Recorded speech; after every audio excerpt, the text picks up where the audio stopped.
Hi, besties. Welcome to another episode of My Mind Speaks podcast, a space for honest conversations and stories that remind us we are not alone. And on this episode, we are joined by the owners and the creatives behind Urban Pod Network, which hosts Man Cave and Chicks and Kicks. Yeah. So I would love them to introduce themselves because, but before that, I will start by saying I met these people earlier this year.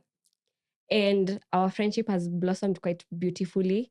I think when creatives come together with like a commonness in thought and mind, then just beautiful things come out of that. And I think with that, we've seen a lot of beautiful things from My Mind Speaks podcast to Man Cave podcast to Chicks and Kicks, which I was a part of. You should go and check them out. So, and I just feel like I needed to have them on the podcast because who better to have this conversation with other than them, you know?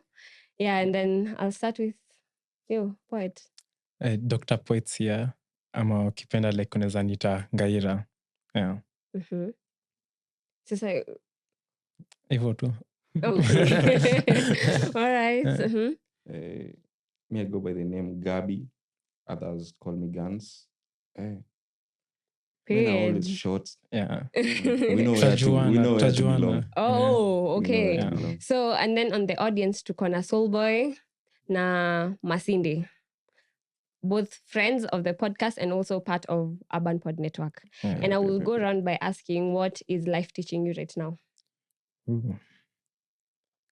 You can start with it. Bit subject to holiday. Mm-hmm. Yeah. Hivyo tu. I guess for me, you just do you Mhm. mostly. Don't let people tell you how to be you. Yeah. You just be you. Period. I guess for me right now, life is teaching me because I've been very mindful when it comes to the topic of the episode. So we've been doing a season where we explore different aspects of failure and how we socialize with it, how we think about it. And then for me, I've been mindful while in this season trying to understand where I stand with the concept of failure. And with that in mind, I like the thing that has stood out for me this year or this week per se is that delayed success is not necessarily failure. Yeah. There are instances where you take part in things that you're expecting to give fruit, but then they don't do that in the time that you expected it to happen. And when you give that example to someone, especially when you're talking about yourself and you're explaining to people that this is not necessarily that I've failed in this thing, it's just that the success is not yet there. Without context, a lot of people would consider you a failure. But personally, because I am trying to question my thoughts around failure, I think delayed success is not failure necessarily. And I'll give you an example. So the friend, I'm sorry, and this will go around because I want to hear where you are at when you think about how you think about failure and how it affects your life. A few friends of mine have graduated. The ones that we went to uni with, tulikuwa 1.1 now. They graduated. Most of them graduated last year December. Some of them have graduated in July this year, and the large lot in a graduate December. So to go around graduation time. Wacha nikwambie, nilikuwa na feel FOMO, you know? FOMO ya graduating, because I mean it's a big milestone for someone, especially like a pioneer. In my family, hakuna mtu amepata degree. Most of them waliingia uni, but then hapo katikati they had other interests and chose to pursue other interests, which is good for them. That's their own life story. But I think for me, I really wanted to have that degree. And then when I saw that my friends were graduating and doing all this, and I was like, I need to go back to school and finish this thing once and for all. So unapata ancestors wako, you stuff you have to break. And that is what I'm saying. Like, without context of what was happening for me to have delayed my graduation to this point, people would consider me a failure, but I am not. Like I am excelling in certain other aspects that I chose to follow while on this, whatever gap year. But then I'm back, na semester way. Una gloom. Ninafurahia. Thank you, but the sleepless nights are crazy. Yeah. So mi nataka kujua where you are at with your with yourself in terms of like when you analyze the things that you're expecting to succeed, the things that you're expecting to fail, where you're at, and how are you restructuring your mind around failure? Yeah, for me, I feel like pia mimi niko na hiyo stuff ya delayed success, like niko nayo because coming to think of it, like nilikuwa na some projects in mind. Actually tulikuwa tumeanza last year till now. Tulianza yes, tulianza but haiku progress, ikuendelea, unaona. So but hiyo it doesn't mean like ati nimefail sasa in life. Yeah, you coming to think of it, like hii period yote nimekuwa like nikifikiria venye nafaa kurestructure, unaona, like pia nimekuwa nikivisha like some another skill, no, another skill of mine. So see it's a failure to me, no, but to some people, unaona, inaweza kuwa like this guy unalalia talent. Unafaa kumeamka unafanya hii shit, unaona, acha kulalia talent. So like nilikuwa na hii something walikuwa involved, walikuwa ndani inaitwa Art of Attire. Ni move fashion meets filmmaking, unaona. So whereby una showcase your fashion through filming, unaona. But sasa ni kama album. So sasa sijui nimekuwa nikikook kama Shinsky tu venye amechukua 8 months, naona mi nimechukua lakini it's coming, naona. City ya failure, I've been doing some other stuff, naona. Like for example nimenyoa, bro, that's a big step for me. Naona nimenyoa, that's a big step for me, naona. City ya failure but I take it positively, naona. So one thing like nimekuja kulearn along this journey ni always stay positive. Naona, hata kama yes ikufanyika, no, sometimes kuna kuanga na natural causes, natural calamities zinaweza kufanya like usifanye something. For example unaweza taka ile day ilikuwa to shoot, unaona, just alafu ikakuwa delayed, ikakuwa delayed, but haimaanishi ati you are not in at shoot, unaona. Just kuwa flexible. So hivyo tu ndio life iko. Gabby, I think first of all miss Dani kama failure ni as venye wase wanasema for people wanaonanga failure as a lesson. Like failing ni normal. People fail nini boom boom. So sidhani kama failure ni such a bad thing. Nategemea na vile una handle failure. Then obviously kama you're restructuring that, sidhani hiyo ina qualify kuitwa failure. So everyone has things and a desire kufanya and all. Sometimes isha work. Kama as long as una restructure na uko tu in your mood, like zone 2 yako trying to achieve something, umelock in. Like vile tu nilisema, life imetufunza, no one has to tell you what to do with your life.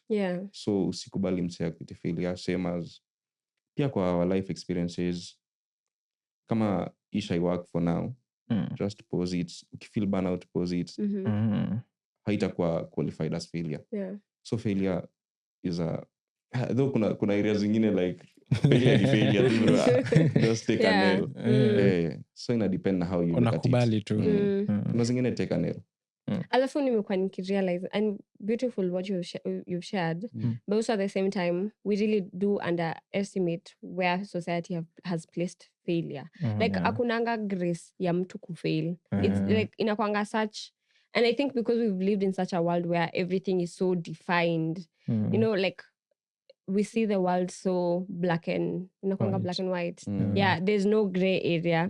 So when I realize even when someone has made a bad investment in a perceived as failure, like we did see it over the week with Aziad and Shinsky, and those are public notable figures that people have been talking about when it comes to like what they are doing, and like with how people have and I think it's so, as I'm saying, it's like black and white. People anachukulianga, it's either you failed or you succeeded. There's no gray area. It's either you're number 1 or number last. Lakini we never really think about the big bulk of the gray area ya watu wenye wako focused on their own path and growth. Like unaweza pata mtu hakukuja number 2, say for example in the context of school, hakukuja number 1, but they did succeed because they hit their goals, whether or not that goal was better in class or whatever you get.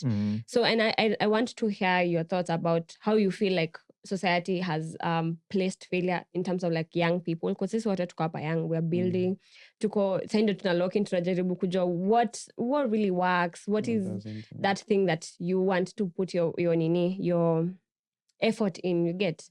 Saindo tunapata a sense of direction. Do you think like society is giving you like ample grace to succeed or fail or find yourself around that reality? What do you think? Let me think. I think for this generation, to change the norms. I think for the past generation, walikuwa like, you either succeed or fail. But I think for our generation, tunajaribu change the norm in that my success ain't your success. So whatever you consider failure might be my success to a certain point. I think society, you always say, F the society to a point. Yeah. Because wakati things zina go vibaya, the society ain't there. Wakati una succeed ndo iko hapo. Yeah. So our generation, I think, change your perspective ya how failure is viewed. The society, their view is there, but inakuwa suppressed na how we view our things. So yeah. I feel like society, like for example, like our parents, like walikuwa na so much expectation tukue kaa wao. Like hadi venye tuko tumereiziwa, naona like they want us to do things the way they want, venye walifanya, naona.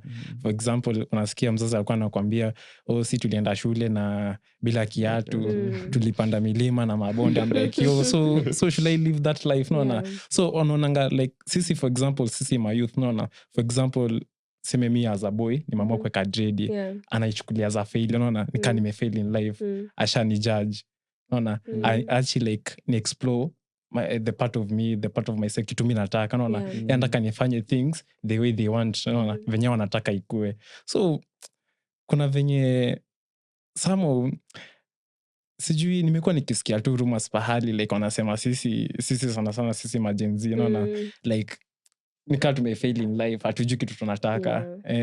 Like hatujui ni nini tunataka. Si tunakataa kila kitu, tunapinga venye tunapinga serikali like, so wanachukulia yet ni wao tupe hiyo chance, naona. Hataki kutupea opportunities, for example ya work. Si tuko na skills by the way huku nje, but they hataki kutupea hizo opportunities.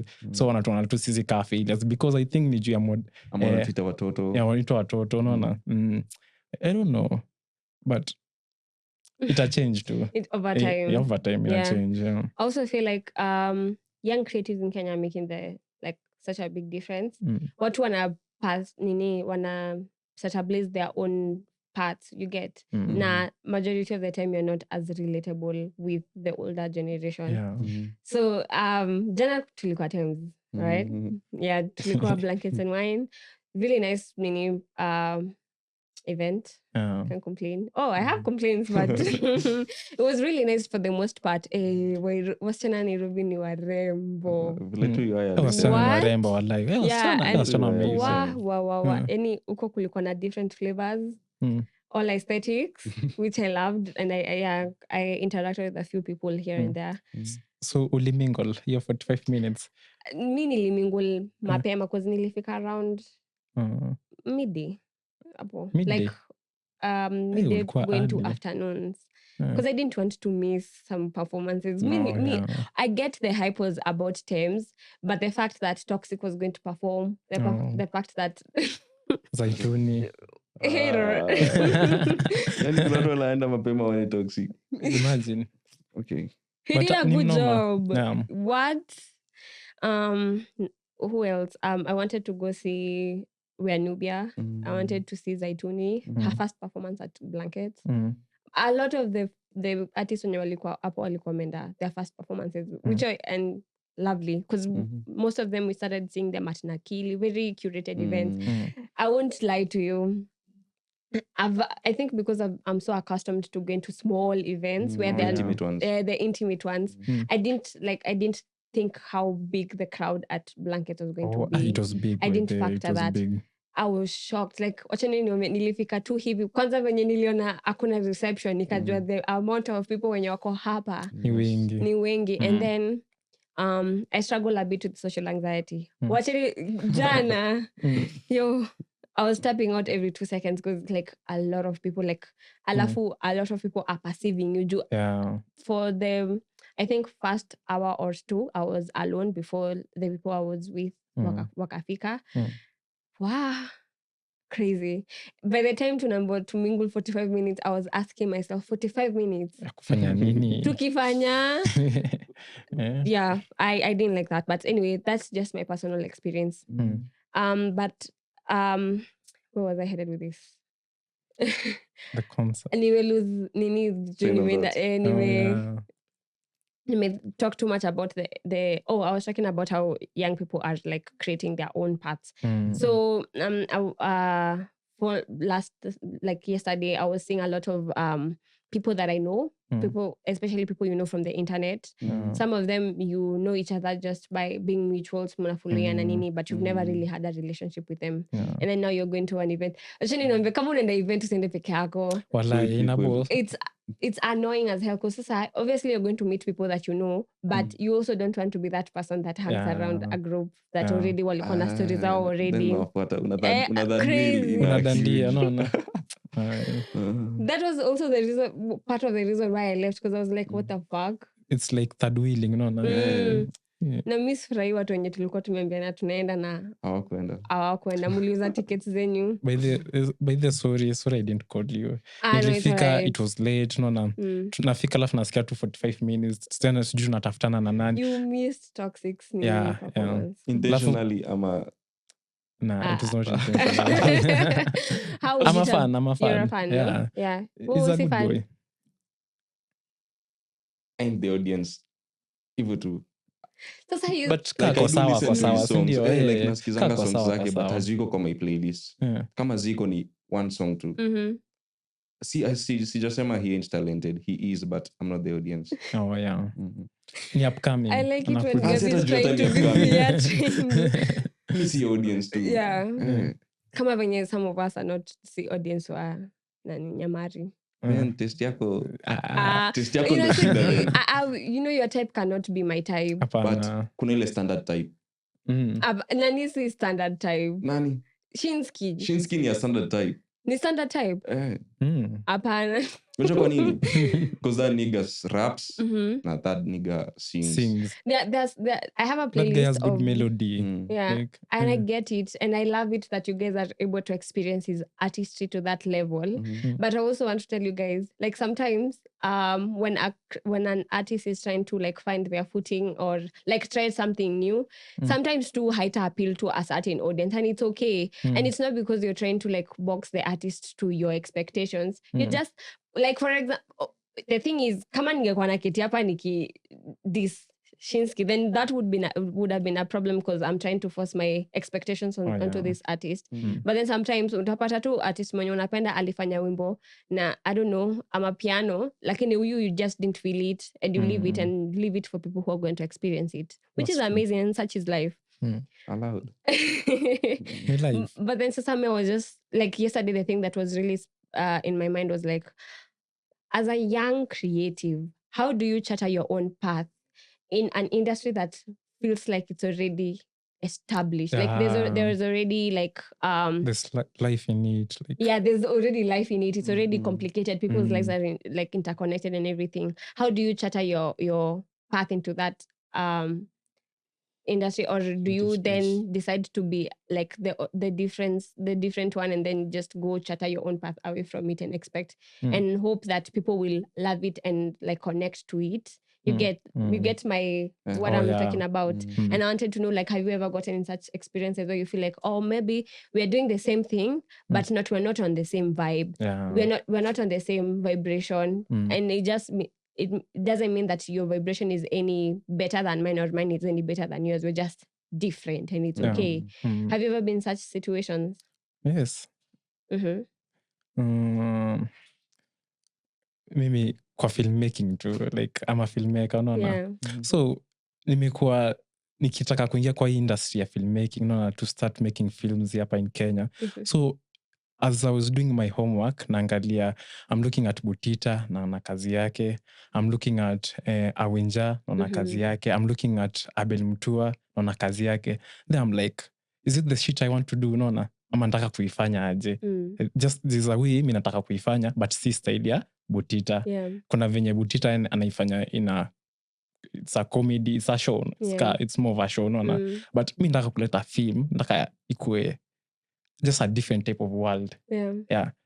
Katu venye film za majuu kuwa, unaona, so nikiingia kwa hiyo jani I'm like, sasa ndaingia aje, like by the way imenishinda till now, I'm still cracking it, I'm trying to crack it. Juu nitaingia aje, hiyo feel already wase washa occupy, unaona, sasa nitafanya aje nipate audience, nitapata aje audience wapende craft yangu, wapende my art, unaona. But the thing is, kitu nilikuwa najiambia ni just be me. Just be me. Mimi nifanye, nitapata by then, nitapata followers wangu tu.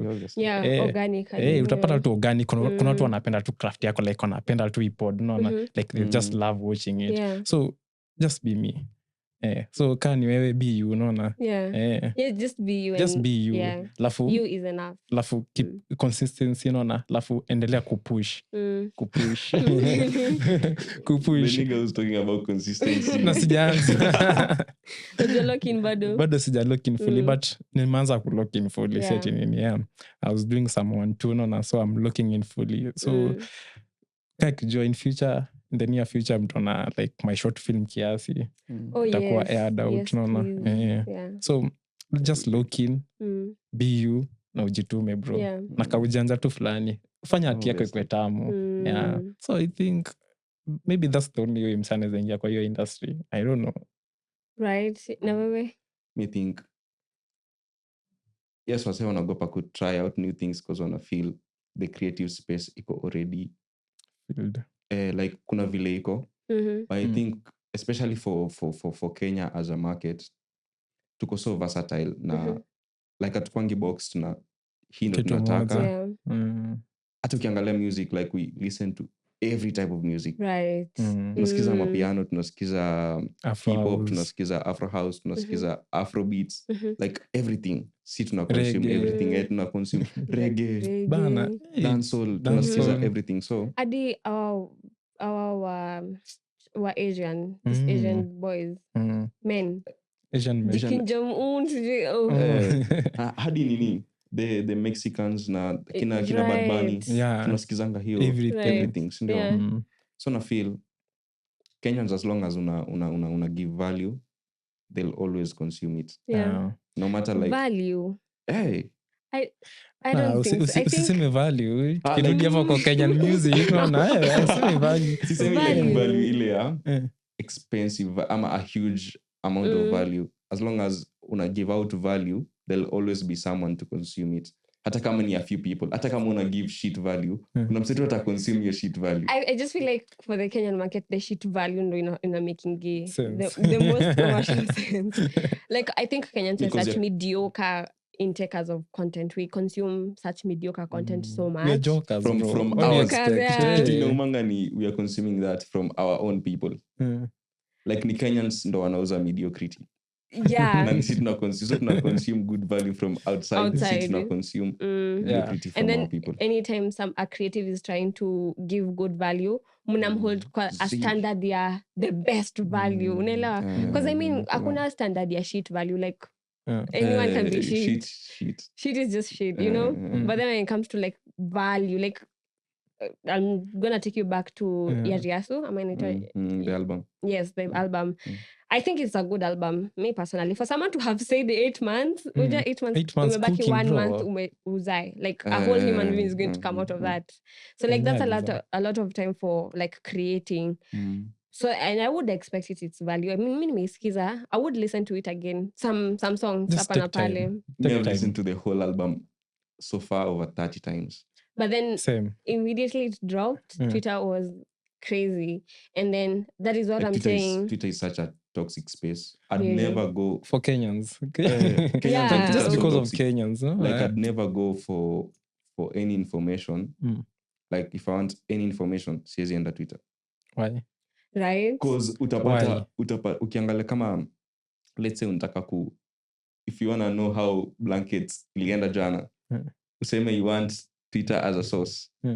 Bro, unaweza sema blankets was a 4/10. Like kulikuwa na good performances. Ni Kenya wanaongeanga Twitter, wanaongeanga from a point of like hawana information about whatever they are talking about. So Twitter ain't a good source of information. Mtu ako kwa Nyandarua like msetu akobita twin live. Right. So little tulikuwa kwa creativity, like everyone, as long as you just dive in, as long as Kenya unafanya ni authentic, I guess, na kitu yenye umeput in work into itaonekana tu. So you just kila msetu ajimas hapo hivyo, audience iko like no one like ukiangalia Kenya kidogo, ukiangalia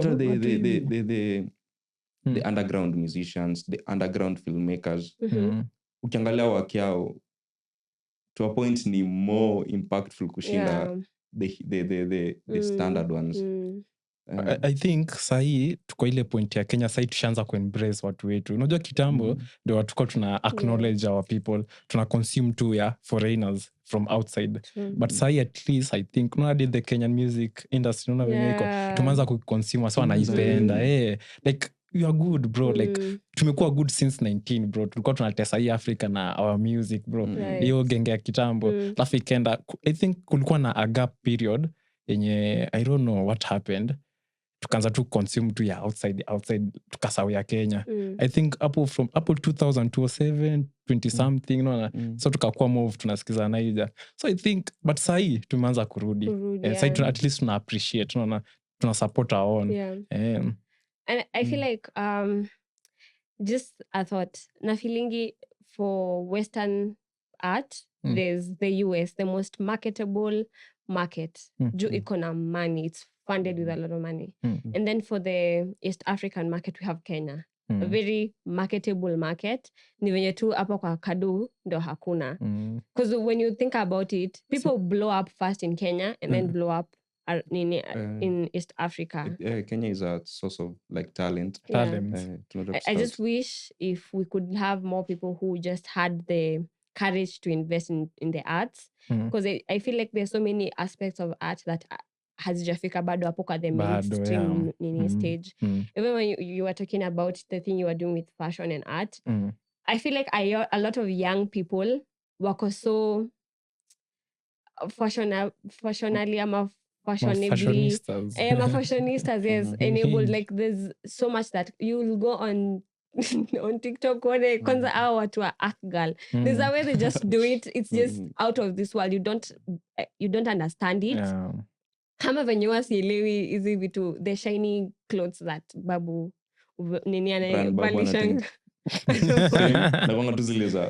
anavalishanga all our artists. And I hope sometime I hope I'll ever get an audience with like a fashion someone, mtu mwenye anajua fashion, so that ani explain here, because I don't understand it, but I understand that it's coming from a point of ignorance. Sija read about art and fashion in that sense.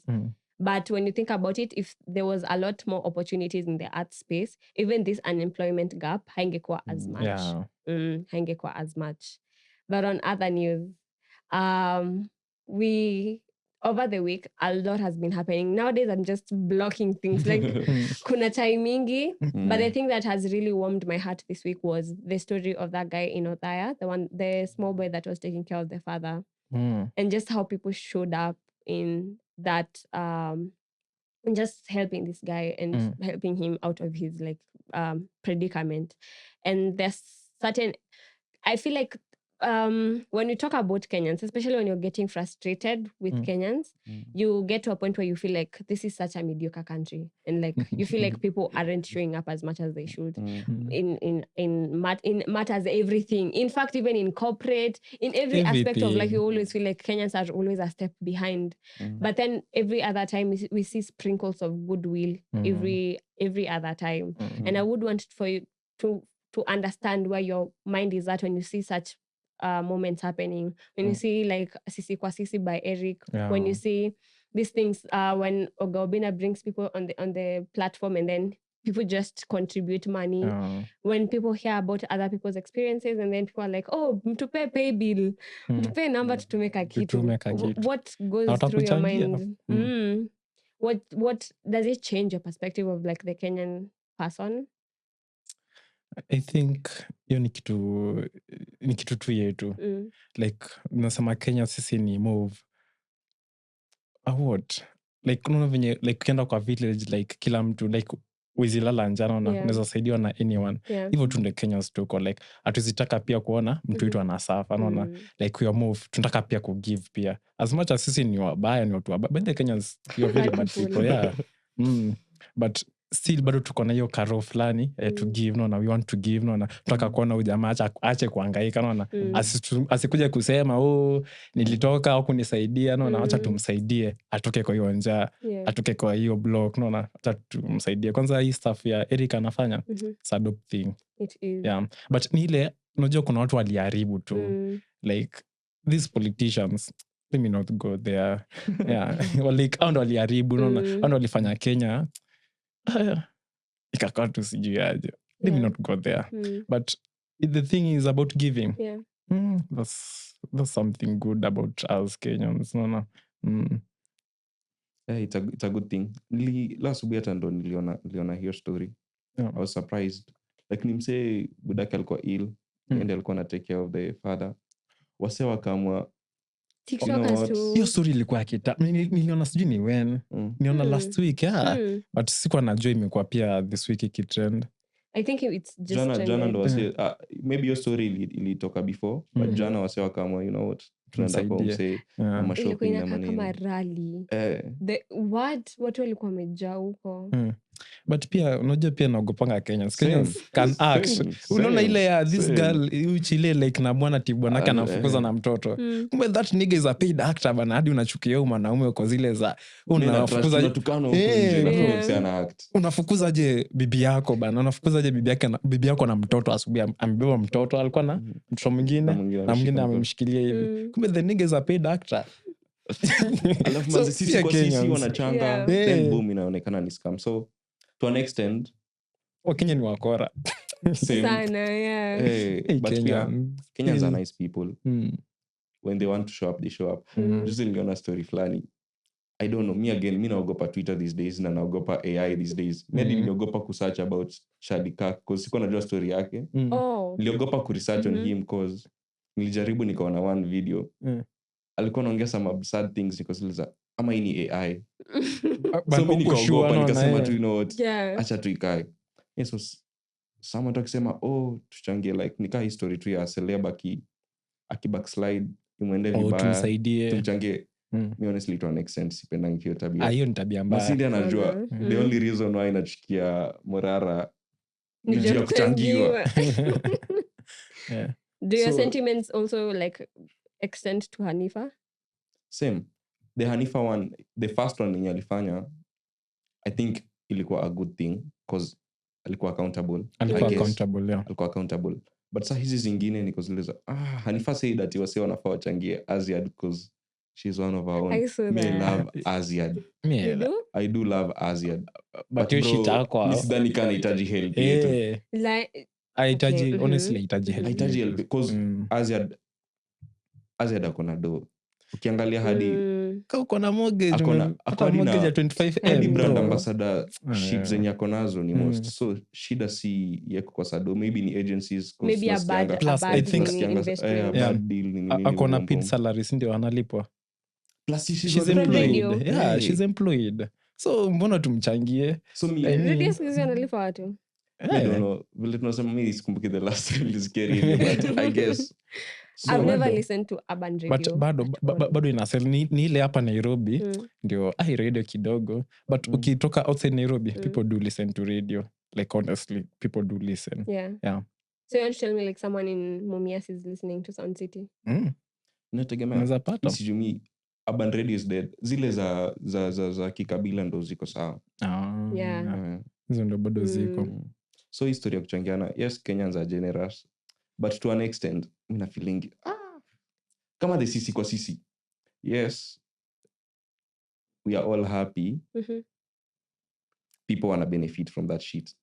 2027 Eric atasema atatumia that thing as a bargaining chip mumvotie. But me, I don't have a problem with that. Kama hiyo ya Maraga naona like tumchangie, me I don't have a problem with that.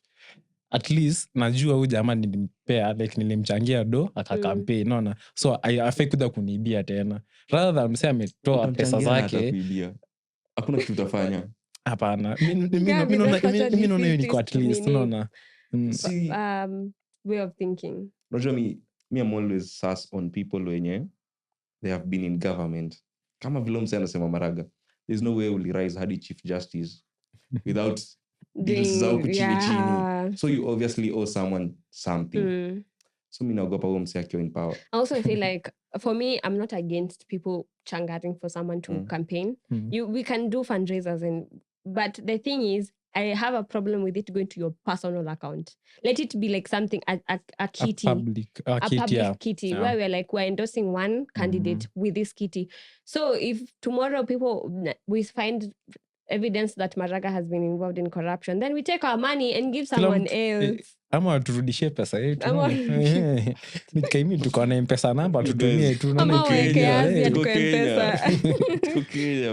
That is what I'm saying. I just have a problem with, because sending it to someone's personal account, it just feels like and then how are we going to hold you accountable for that money? This is like, if even in these states, that's why I feel like for someone like Boni, I'd be so down to voting for Boni as a leader, but not a president. President is crazy. Like, juzi tu umetoka Tanzania and then you want to like how ni addicts wa power.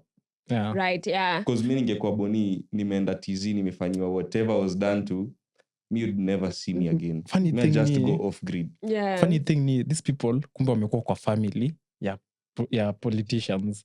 Like kuja uangalie ka Kebaso, like kumbe sijui baba yake ama sijui ni grandfather yake alikuwa politician. So kuja uchunguze hivi, ni watoto wa politicians by the way. So like kuna venye was addicts to power. I also feel the same way when it comes to children, when you and people who have benefited from corruption, especially in African countries. We have all benefited.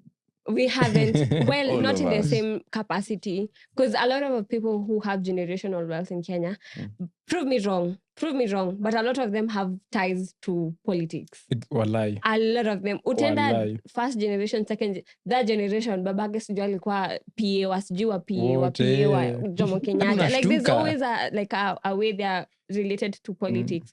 And if you're using politics to make money and not lead, that's the point where I have an issue with it. And even with that, like that understanding that a lot of people in Africa specifically, a lot of the people who have generation wealth, I just know they benefited from corruption in one way or another. What if your pops ali benefit from that?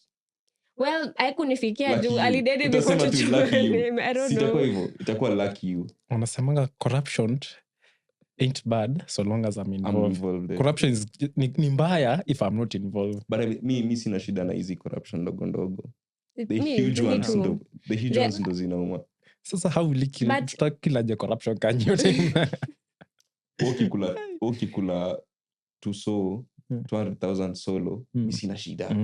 But usikule 200,000 million. So peke yako situgaie acha ifike kuchini unaona. Right? And there was a time there's an activist, I forget his name, he was even at Ogobina's place, akiongea kuhusu how politics and money can, like, we can use corruption to our advantage and then, thrive. And he was talking about how even the most corrupt, the biggest democracies came from the most corrupt money. And like he was talking about that we should vote in better businessmen rather than just, word of mouth politicians when you're like, I'll give you this, I'll give you that. It's better you work with someone who is corrupt, but then akiba yo 2 billion haendi kupeleka Cayman Islands anainvest Kenya. Anasema wacha nitengeneze kiti ya I don't know, Talanta Fund. And you have to like funding like different agencies that will benefit the economy. And I think to that extent, kuna time unasikia story kama hiyo, you're like, can we just live in a society where people don't steal? But then you realize that the more you like ukikuwa more mindful na realize hadi wewe sometimes uko part of corruption, but you're playing your part because ukipea that umeshikwa na I don't know a blunt and then upe police 10,000, part of corruption. So I think probably just restructuring our minds around how leadership can be, with factoring in the fact that people are human beings and not angels. Na nimeona like a lot of people are really changing their mind around voting for Maraga. Have you seen that online? I don't know. There's someone who always told these niggas, me I'd never vote for that nigga. Afadhali tu nikose kuregister. Unajua kwanza nili votership registration ilianza. Tuanze kuvunja watu roho hapa. Because it's so difficult. These things of nini zinafanya ufiat. Because mi sitaki hiyo design ya. Because maybe he owes someone. Because he came out of nowhere. Hey. Like Hakuwa ameplan by the ni kitu like tuseme 2015 alikuwa anajua atakuwa president hata chief justice okay, like because the same situation na Ruto does ana owe some people, that's why kunaenda vile kunaenda. So unacheki mse mwenye ana owe people akiingia into that power lazima give atashare hii power first of all, then kutakuwa na so many powerful people, so kumtoa ni ngumu. So let's elect mse mwenye ataka ni mbaya hana other sources of power, ile yenye kumtoa ni rahisi. Because right now ukicheki mse kama Ruto kumtoa maybe ni ngumu cause ameshikana na wasekada huge wenye wako na power. So kumtoa ni ngori wa Somali. Wait, and that's the thing I also wanted us to talk about. The thing about the two boys that were playing with the flag. Was it that deep? That thing is deep, bro. No, it's not. Nah, bro. There's no way utatoka huko kuja to disrespect hapa hivi. This is our country, man. Even if you are joking, unajua peleka jokes, no, uzileta jokes in some serious things, no, some serious matters kama hiyo, especially during this time, no, especially during it time yenye tunajua this was Somalia wanaleta Kenya because of 2027. Is it that deep? That thing is deep. I just feel like that's a lot of propaganda. Like, wacheni ni mara ngapi tuna nini polisi wana lower the flag na wetu unatembea. Like, ni mara ngapi? Like, it's not a measure of the love you have for your country. Ni the time wamefanya hivyo ndio mbaya basi. Mbona basi tunasema wa Somali, tusiseme hao boys. Mbona tuseme hao boys? Because na feel ni kama tuna segregate like a whole community over. Me have Somali friends but na they kwanza si ati ni first of all Somali is a tribe. In Kenya vile kuna Wakikuyu, Somali is a tribe. The thing is like kuna wase wameletwa Kenya na we all tunajua hivyo. Like kuna wa Somali wametoka huko Somaliland, na wametoka Somalia wameletwa Kenya wanapewa ID for free. Kids so obviously wana ID. Now have you thought about the fact that maybe they are actually Kenyans, born and raised in Kenya? It's just that they're Somalis. I mean, because I just feel like it's so hypocritical on my end. Hizo videos, it was not one. I saw. Ilikuwa multiple videos, bro. I saw them, but I don't think they were that deep. I don't think it was that deep. I don't. Because I never cared until it blow up. Like, the politicians want to talk about it. Like, I just feel like it's selected outrage. Like, we all have a problem with. I have a problem with the areas of Mandera being, terrorized. I have a problem with that. And I also have a problem with people not respecting Kenya. But just because you threw a flag, and it's not like a flag tunapewa kutoka State House, ni flag yenye unaweza buy na 250 shillings. It's like ni so 100 bob. Just because you threw a fabric on the floor, you want to tell me that's a detriment. Inafanya you feel ni kama hauko patriotic. Plus kama ungefanya hivyo time ya maandamano, time yenye tulikuanga against the government, sidhani kingekuwa huge thing. Ingekuwa hata wako side yetu. I know, I get it that it's a symbol of national unity, but ilikuwa I think ilikuwa na motive. Ndio kitu iblo hivyo ilikuwa na motive. Ni rage baiting, ndio ilikuwa najua Kenya watani. Yeah. Ilikuwa na motive. It was a lot of rage bait because they knew Kenyans were going to overreact. Yeah. But nyanyi muli overreact sana. They had to get like DCI wakaenda wakachukua, yani DCI wanaweza chukua wanaweza track mtu mwenye aliangusha flag, lakini si wenye wali sniper apatikani DCI Murkomen saying I'll direct the police, I'll direct the sijui tena mkubwa wa sijui nani akadirect the DCI. So si mina feelingi polisi wanafaa kuwa independent, right? Mbona cabinet secretary anapeana orders hata kama uko wewe ni cabinet secretary wa interior? Police is an independent body, by the way. It's I feel like democracy is a setup. It's a system that is set up to fail always, because inakwanga grounded on the hope that people are going to be present, people are always going to agree. Like, it doesn't make sense to me that the constitution starts by saying all sovereign power belongs to the people. And shall be exercised directly using the constitution. And then we're given the power to vote in leaders. Say, for example, a president. And then, so technically I'm the employer. Shouldn't I have like an exit clause enye naweza kufuta hata kama nakupea a month's notice? Nafai kuwe. Mbona sasa I have to deal with your bullshit for 5 years ndio nipate my power back to vote, to give a job to another person who I will have to deal with his shit for 5 years ndio nipate my power back ya it's so crazy to me. Tulicopy paste to democracy ya na constitution ya Britain. Na hawa wana the only disadvantage yenye tuko nayo, si tuko na a huge ethnicity. Hawa hawana, si like tuko na over 40 tribes. Is that important? Na si ati cause a lot. Hatukuchoose si wote tukue in one boundary. So some certain tribes, whether tunakubali ama tukubali, wako na interests zao zenye ni different na the other ones. Imagine I don't agree with that thought process. I feel like kuna hiyo ya we don't want this na kuna reality. Gabby, before the white man came, unataka kuniambia okay, Kenya si walikuja wakaeka two borders, very imaginary borders. But kama Kenya venye ilikuwa kitambo as a vast land, you want to tell me Masai's, Kikuyus, Luos and all of that weren't like they were fighting, bro. They were fighting. The Masai people na this Kalenjin, they were fighting, bro. So no matter we were never colonized as a country, we were colonized as tribes, like Kikuyu wali hivi Waluya hivi wa collaborate, wengine waka resist. So because there was fights, I would get that, because maybe they were fighting over land, they were fighting over things, they were fighting over things. It wasn't just hate, peer language. Yeah, and it wasn't hate. I don't feel like it ilikuwa kuhusu hate ati juni na ati mimi ni mtu wa river ninachukia Gabby juni mtu wa lakeside, so let's fight. It wasn't about that. I think when tulianza kuingia into politics our leaders ndo walifanya ikakuwa mambo ya tribal sana, no, and walipush. That's when tuko kwa hiyo situation till now. Wanaongea mambo ya Murima. Sasa Murima kitu gani, bro?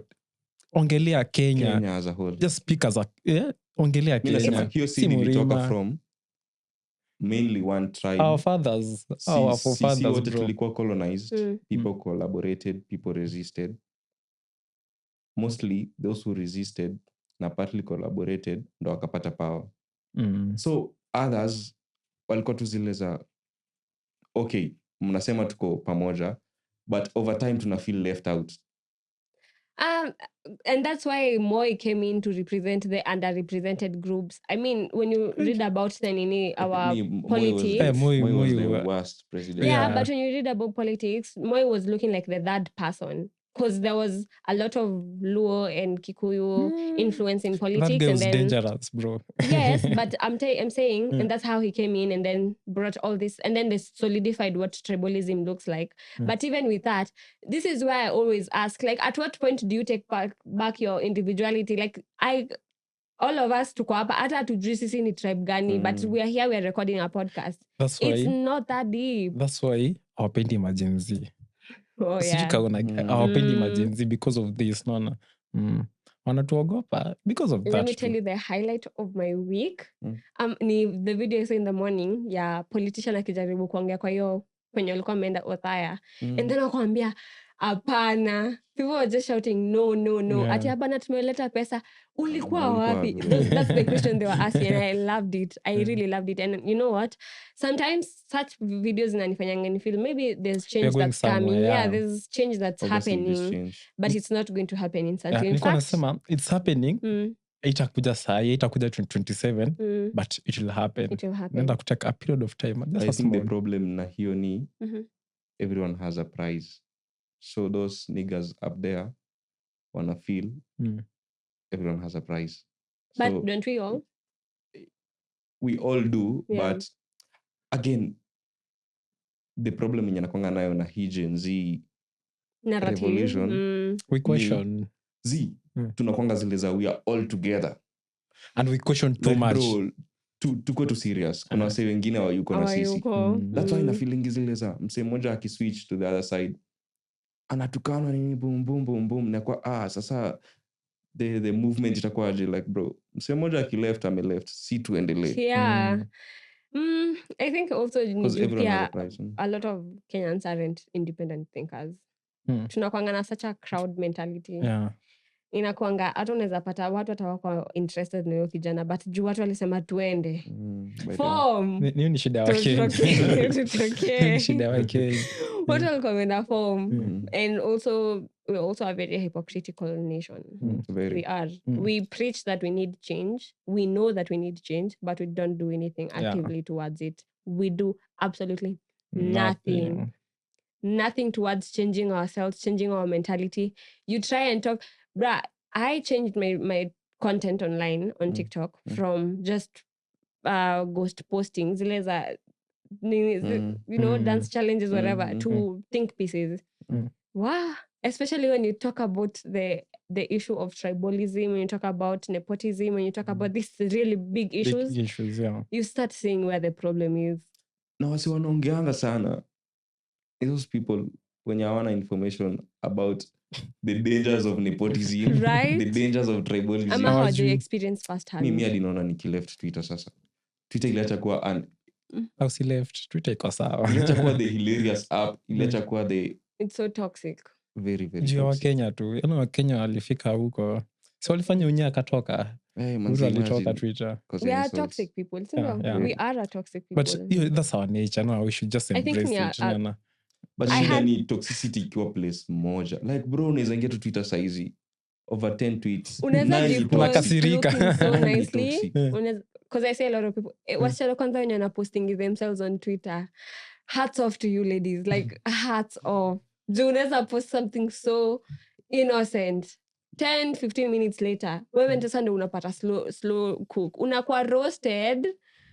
Watu wako bitter bro, like ni cost of life. Females wanafanyanga hivyo for attention intentionally. Rage baiting is a thing, and you know in Kenya actually vile Twitter iko monetized. Also in Kenya uki hit Twitter, you're already like an influencer. A lot of people who are influencing thought processes, like watu wenye kwa spaces za influencer spaces, watu wenye like ground imewakubali wali hit kwanza Twitter, si TikTok. Hata si Americs, even when you listen to influence, ukisikiza Kalala akiongea nasemanga it started making sense when someone on Twitter posted her video on Twitter and then she got cooked for a while and then the return of followers ikakuwa high. Ukisikiza ka Aziad, she was going viral on TikTok. I mean before utawezana, she was still getting viral, but then X is a when mirror. the video went to X, I think X is a mirror because I was listening to Faki, Yashinsky's manager, because alikwanga what a name. That's his name, Faki Liwali, because pia alikwanga event organizer. Alikuwa na point out the main reason why so many events zina happen Nairobi ni cause yes Nairobi utapata a huge audience but uko so sure wase wataongelea experience on social media. So kama concert ya jana si kila mse alienda watu wataongelea, but wase wanaongea cause X is a mirror ya kuamplify to stuff. So I think X ni place ya kupata hidden gems pia. Ni necessary evil. Me at this point na feel to ni toxic ile kabisa. mi uangalia sideways watu wenye wako obsessed na X. Like mimi nezongea na wewe tuongee about content nini na nisikie uko obsessed na TikTok. I'm like, oh, okay. Because TikTok is also a really good app for engagement. Haja. Kuja inachocha wa Kenya bro. Ilichocha kwa watoto TikTok hapana. TikTok zi. Okay, sasa acha nimalize basi my point. Apps natakanga kutoka ni WhatsApp na TikTok. Oh yeah, TikTok WhatsApp is so WhatsApp pisses me off. It does. And nilikuja kurealize inani affect when hiyo tu notification ya WhatsApp inanifanya my heart is racing. It's just too much. WhatsApp yangu ni dormant. Yangu iko dry. Yangu iko dormant vibaya sana. I don't check. Amnanga groups za shule ama nyinyi mnaendanga tu? Because I hate those groups. Pia mimi nimeziarchive zote. Mimi napendanga Temoto na Roast Lake. That's the pattern naingianga ku contribute. Yeah, treat in a book, bro. Shit. Plus, I don't think so. In a book because some of us ni early sleepers. So maybe we may discuss hiyo kitu 10. Mimi nilikuwa nimedoze. Sana amka napata over 100 messages sana kuziliza. You don't go through to get the stickers. Lafu watu ni wafala huku nje. Kitu wanaongea ya ujinga bro. So hadi like mnaongea nini? Like I think WhatsApp ilikuwa na hiyo meaning tukuwa high school back then tukuwa high school. I think 2010 WhatsApp no. Saizi Instagram imeleta connectivity because on Instagram si lazima nikuongeleshe but nitaona about kutakuwa na hiyo feeling ya tuko in community bado. Plus TikTok, me the only thing I have enye nafanyanga na TikTok. TikTok ni so random. See, that's the beauty of it. Tena ni tiresome. Ile ya there is a challenge. It's always happening. Scroll over 10 videos. Zote ni the same challenge. You know me, I like it for that. The fact that there's a challenge. It means, you know, like 4 or 5 years ago, ungeenda TikTok, it was very rare for you to hear a Kenyan song or see a Kenyan challenge happening. It was always outside challenges. Like it was never a Kenyan thing. But then like over time, and especially because we don't give props to people like who, you know, curate our algorithms, like Kina Alpha House when they are still happening. Wow. Kina Klaus, like those very common TikTok names, Kina Colo Blue. They did a lot. And like every day nowadays, you're like, there's a new song, there's a new challenge. Artists are getting their big breaks on TikTok, which is good for the art. For consumption, inakuwa a bit monotonous. That's why hatuwezi toka TikTok because unaangalia what you working on ama what you wanna work on. Because I guess because TikTok ndo wase wako wacha tu ni maintain tu hapo. Ma youth wengi wako huko hivyo. Watu wanaunda content. Wase wengi hadi biz quiz unataka kuiweka hapo. Yeah, actually TikTok is doing way much better for businesses than Instagram. Because Instagram it's too curated. It's too curated. Every other time it's too aesthetic, there's a lot of thought. Like TikTok ina baddies. Mimi wanna feel like ukua social. Instagram iko na bad, una scroll to with the baddies bro, like ukiangalia the quality kwa sawa. Algorithms zenyu zinakaje? TikTok a random low quality stuff inatokea. That's where the sauce is at. Yes, ni funny. TikTok ni power for burnout. I guess. Yeah, the doom scrolling though, aini bambi. It's doing something to us. It's doing something to our mentality. Like kuna venye our generation is going to be written about as the most depressed generation just because of how much exposure we have to the internet. Do you guys feel the same? Have you at any point felt like social media is affecting your productivity, affecting how you're showing up in life, your mood, all of that? Nah, mi kongi affect me nikuja nikaregulate. Mi unaweza nipata hadi kwa nyumba nimechill, like I don't touch my phone bro. I don't either na watch or I'm doing my own stuff. Like uko addicted hivi na TikTok una scroll tu hivi utashindanga tu hapo. Mimi na feel like inakini yangu drive. Plus I was like nilikuwa kwa concert jana.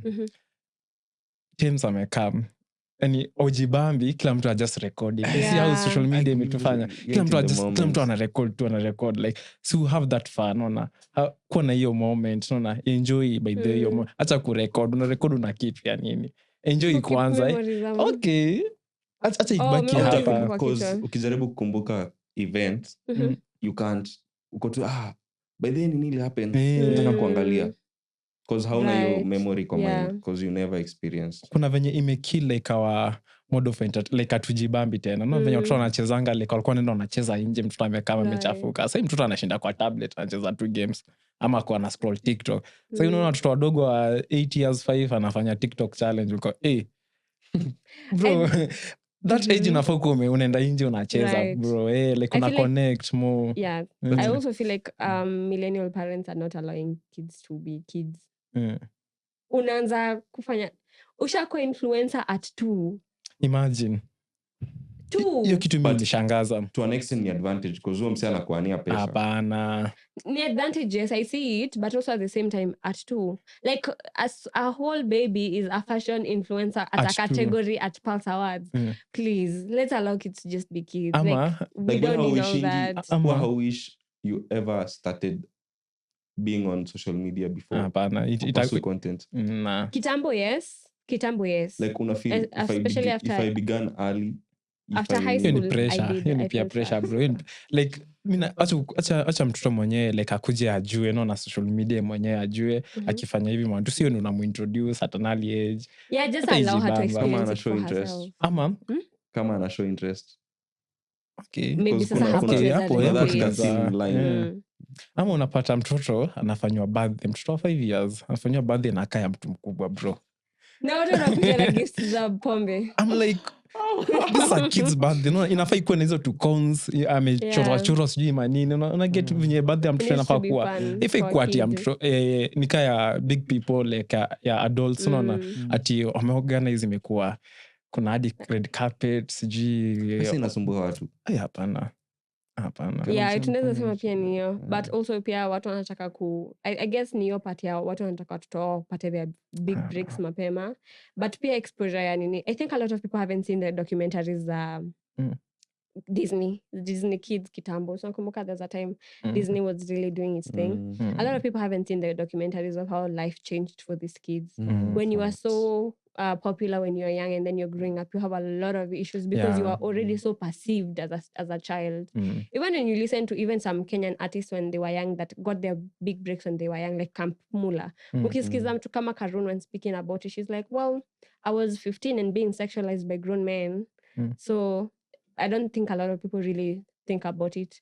It's scary when you go on TikTok and then you see a video of a child dancing and then kuna saves 100,000. Unafanya nini hizi video?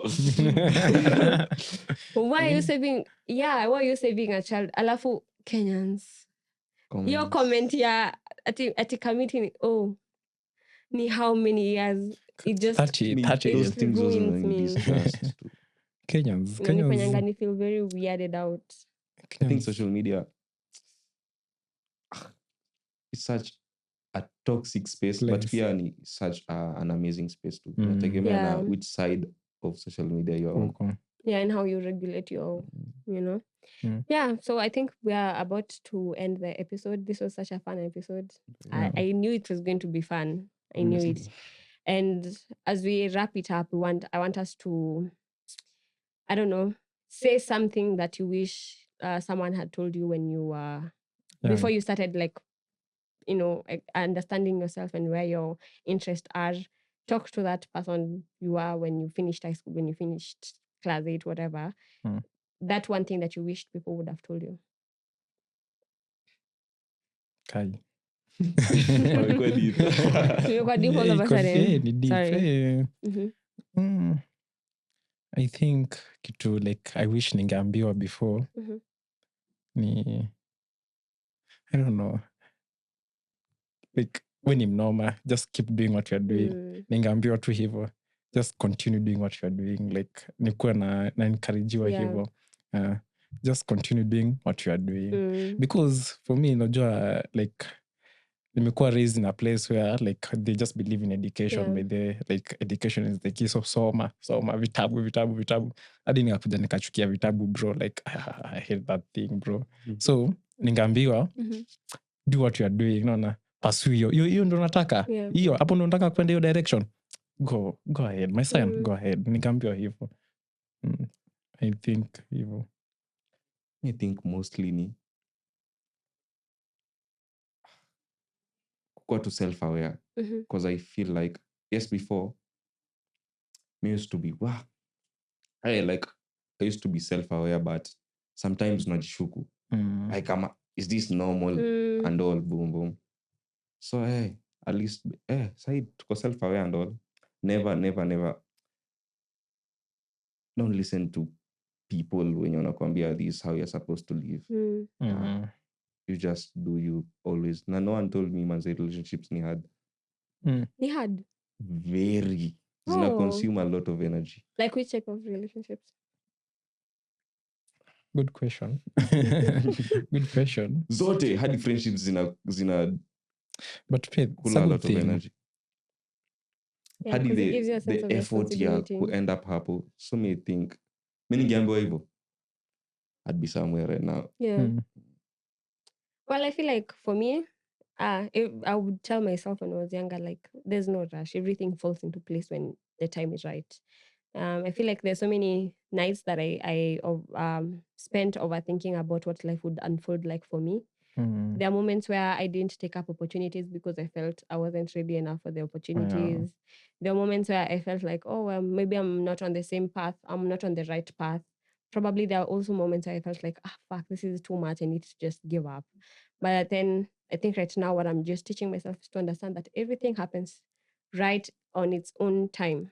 Like everything is right and it's happening on its own time. There's no rush. People get their big breaks at 60. I hope mine is not going to be at 60. Same. But if it happens, then that's my journey and I'll live authentically towards it. 60s. Imagine Una hustle hadi upcoming 60 bro. hadi 60. Mi 40 hadi 40 naona ni mingi sana. Nikuwa nisharetire. Mi nataka kuenjoy life. I want to travel around the world. Nataka kwenda Cairo, nataka kwenda Seychelles. Okay, in Africa tu.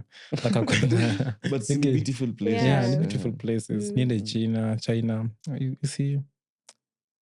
Yeah. Mi We nataka just hope kutravel. it's not going, our big break is 60. not at 60. Tusikuwe I ka also- like nini old people wamekatilia ofisi mtu ako 70 bado ako kwa ofisi. Right. Pisses me off. Nama suti zenye ziko Like kuna oversize. kimbishana na msee. Suti za matakataka. Enda ulime sasa, nani atalima Bana, kama uko enda kwa ofisi? lima. Hatuna food Wow. hii Kenya, hakuna chakula to grow our own crops. Unaona Yeah. vizuri, it's not enough bado. Enda lima ushago. Unafanya nini Unafanya ofisi nini kwa uko, 70? Nani unafanya Kwa analima? nini 80? in your house? Me sometimes, yes, farming ni a huge thing right now. But mi sidhani ka kuna as a youth unafaa ufikirie farming as a business opportunity. That's crazy. Kuna watu wana make big bank from farming. It But depends. sidhani ka una unlock your full potential. It Yeah. depends. I don't know. On farming. It If depends. that's your passion, just do it. Depends. Ni which farming? Yeah, it depends ni farming gani. Okay. All right, so that's the end of our episode.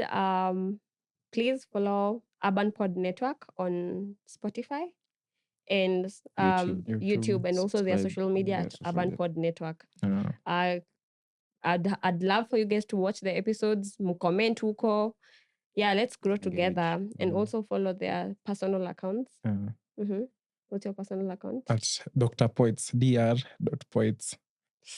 It is Guns. The Guns has GAANCE. It Precisely. is Guns. All right. And the page, account, YouTube, My Mind Speaks podcast, my personal page, Wagio Miruri. We're also on Spotify. We're on Spotify, yes. We are on Facebook at My Mind Speaks. We are everywhere. Tutafute utatupata. Kila pahali. Yes. Wasau kugonga, kuna hiyo kengele fulani kwa hapo. Yes, notification bell. Mgonge na mcomment na mshare. Na thank you guys for 70 subscribers. 70 is crazy. I love all of you. Crazy. Okay, so love you.